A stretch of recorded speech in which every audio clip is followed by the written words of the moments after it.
তা কেন লাগবে? আমি তো সত্যিই অন্ধ। তবে রাজ এসব সহ্য করতে পারে না। কেউ আমাকে অন্ধ বললে ও খুব রেগে যায়।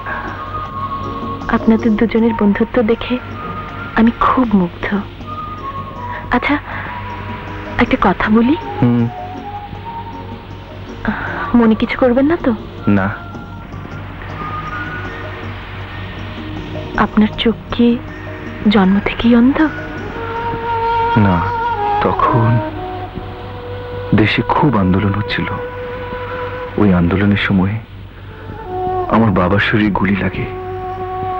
এই খবর পেয়ে রাজ আমাকে নিয়ে মোটরসাইকেলে করে হাসপাতালে যাচ্ছিল। রাস্তায় একটা ট্রাকের সাথে ধাক্কা লাগলে আমরা দুজন ছিটকে পড়ি। রাজ তেমন আঘাত পাইনি, কিন্তু আমার মাথায় খুব আঘাত লাগে। তারপর থেকে চোখ দুটি আমার অন্ধ হয়ে যায়। জানো, আমার বাবাকে আমি শেষ দেখাও দেখতে পাইনি।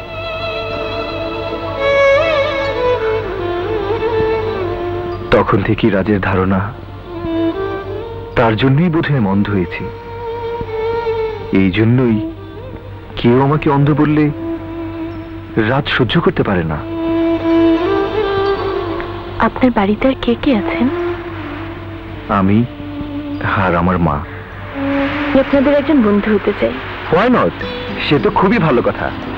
তবে একটা কন্ডিশন আছে, মানে শর্ত। কি শর্ত? আজ থেকে আমাকে আপনি না বলে তুমি বলতে হবে। তুমি। আচ্ছা ঠিক আছে। আপনি না মানে তুমি, না আপনি না মানে তুমি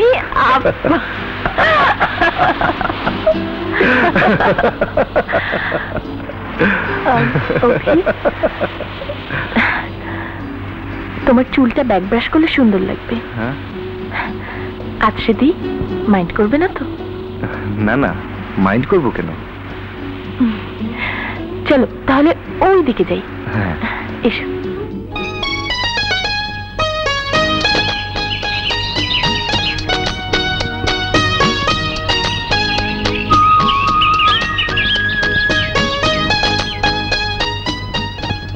বাহ, এখন তোমাকে আরো সুন্দর দেখাচ্ছে। শোনো। বলো। আর একটা কথা বলি, চেক শার্ট পরলে তোমাকে আরো ভালো দেখাবে।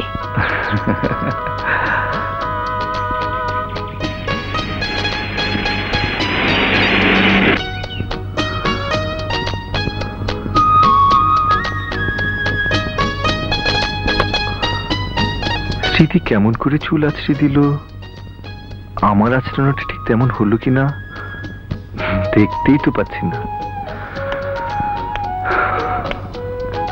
সব সময় তুই চশমা রাখিস কেন চোখে? চশমা না পরলে আমার মাথা ধরে মা।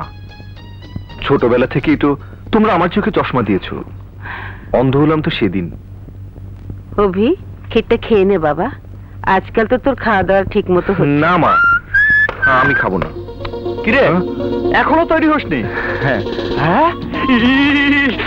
আরে বানরের মতো নাচতে শুরু করলি কেন? এটা কি মা? এটা ক্ষীর। দেখ না, তোর বন্ধু কোনো কিছু খেতে চায় না। তোরা দুজনে খেয়ে নে, আমি এক্ষুনি আসছি। ঠিক আছে। হ্যাঁ, খেতে চায় না, এ তো ভয়ঙ্কর কথা, খুব খারাপ লক্ষণ। তুই নিশ্চয়ই প্রেমে পড়েছিস। কি রে, ঘটনা কি? নে নে, একটু খেয়ে নে। না রে, আমার খেতে ইচ্ছে করছে না। খাবি না? আচ্ছা ঠিক আছে, তাহলে আমিই খেয়ে নিচ্ছি।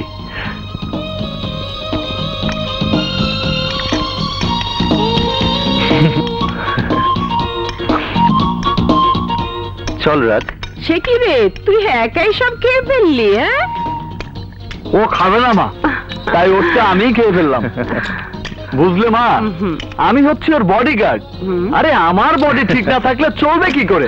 হ্যাঁ? আরে বাহ অভি, কি ব্যাপার, চুলের স্টাইলও চেঞ্জ করে ফেলেছিস। এখন তোকে খুব ভালো লাগছে। হ্যাঁ ঠিকই বলেছিস রাজ। ওকে আগে চাইতে অনেক সুন্দর দেখা তাই নাকি?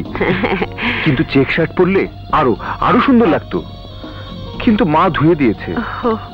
ঠিক আছে হীরা, চেক শার্টটা কালকে পরো। এখন কলেজে চলো, কলেজের দেরি হয়ে যাচ্ছে। যা, যাই মা। আসি মা। আয়। রে ক্লাস লেট। এই নে, দেখে চলতে কি তোমার অসুবিধা হয়? সব সময় ধাক্কা দাও কেন? আপনারও কি চোখ নেই? সুন্দর দুখানি চোখ তো কপালের নিচেই রয়েছে। কি ব্যাপার রাজ, চার চোখেও ধাক্কা লাগে তাহলে? হ্যাঁ, চার চোখ মানে? দু চোখ রাজের আর দু চোখ স্মৃতির। আজ কিন্তু আপনার সরি বলা উচিত। বলুন সরি। নো, আমি ধাক্কা দেইনি। আমি সরি বলবো কেন মিস? বারবার নাম ভুলে গেলে চলবে কি করে? নামটা কি আপনার স্মৃতি ধরে রাখতে পারছে না? স্মৃতি তো ঠিকই বলেছে রাজ। আচ্ছা, তুই এত রেগে যাচ্ছিস কেন? বাদ দাও অভি, ঘোড়ার স্বভাব দৌড়ানো, সিংহের স্বভাব গর্জে ওঠা, আর আমাদের রাজস্বভাবের স্বভাব হলো রাগ করা। দেখো মেয়ে, জুনিয়র জুনিয়রের মতো থাকবে। ভয় দেখাচ্ছেন? আমি ভয় পাচ্ছি না। সুন্দর মানুষ ভয় দেখালে তা গায়ে লাগে না। দেখলি তো কি বুদ্ধিমতী মেয়ের মতো কথাগুলি বলে গেল। ও, আমরা দিনরাত কত কথা বলছি, তোর কাছে তা বুদ্ধির কথা মনে হয় না। আর এই মেয়েটা কি সব বলে গেল, সেটাই তোর কাছে বুদ্ধির কথা মনে হলো? তুই কবে থেকে ওর চামচা হয়েছিস? প্রিন্সিপাল স্যারকে বলে ওর অহংকার ভেঙে দিচ্ছি। না না রাজ, এটা করা ঠিক হবে না। চপ শালা, চল চল আমার সাথে। আহা রাজ, প্রিন্সিপাল স্যারকে কমপ্লেন করার দরকার নেই। কাল আমাদের কলেজে পিকনিক, কমপ্লেন করলে স্মৃতি যাবে না।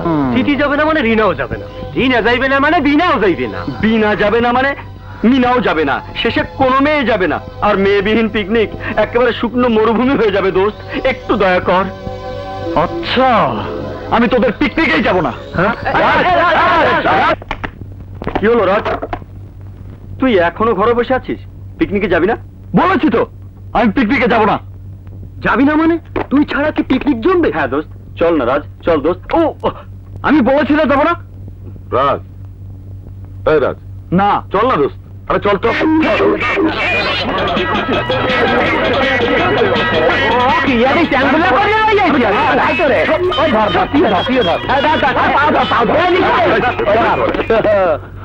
অভি, দাঁড়িয়ে কেন?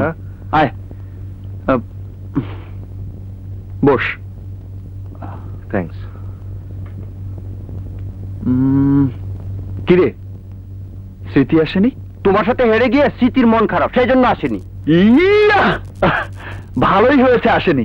ওকে বাড়িতে গিয়ে আনার কোনো প্রয়োজন নেই। এই তো আমি। স্মৃতি, তুমি? ধন্যবাদ নামটা মনে রাখার জন্য।